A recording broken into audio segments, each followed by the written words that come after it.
What you needing? A chain sharpened? I need a chain. You want a new one? Yeah. This one feels brand new. Yeah, well, it's come off and Messed up the bottom of it. messed up the bottom of it. Oh.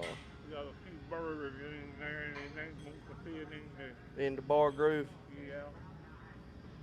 I about got most of them. You don't have the bar out there with you, do you? No, don't.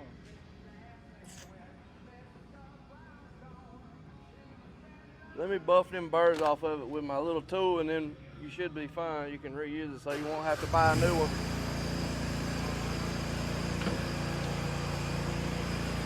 Excuse me.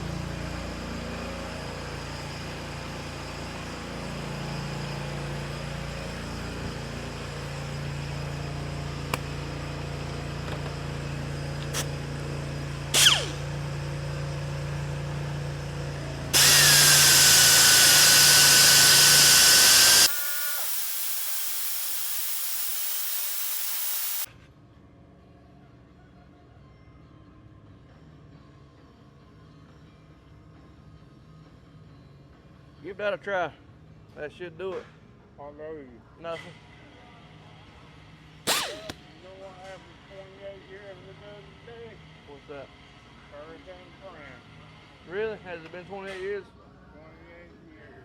That's about right, because I was a baby, and I'm 30 now, so I was about 2 years old when it came through. I remember it well when I was putting in 12 in, working 12 to 16 hours a day. Working, yeah. That ought to fix you up there. Let me sit there and just take out a file that'll fit this thing. Okay.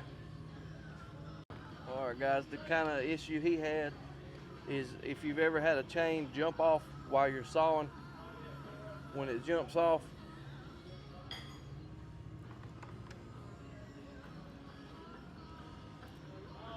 the bottom of the chain right here that rides in on the sprocket, when it jumps off and it hits the metal bar real hard, it puts burrs on the bottom right there, little nicks.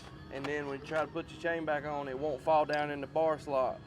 And a lot of times you had to replace the chain, but you can go back just like I just did and buff each one and get the little burr off of it, and it'll go back down in there and you can go back to work. But just a little tip for you guys.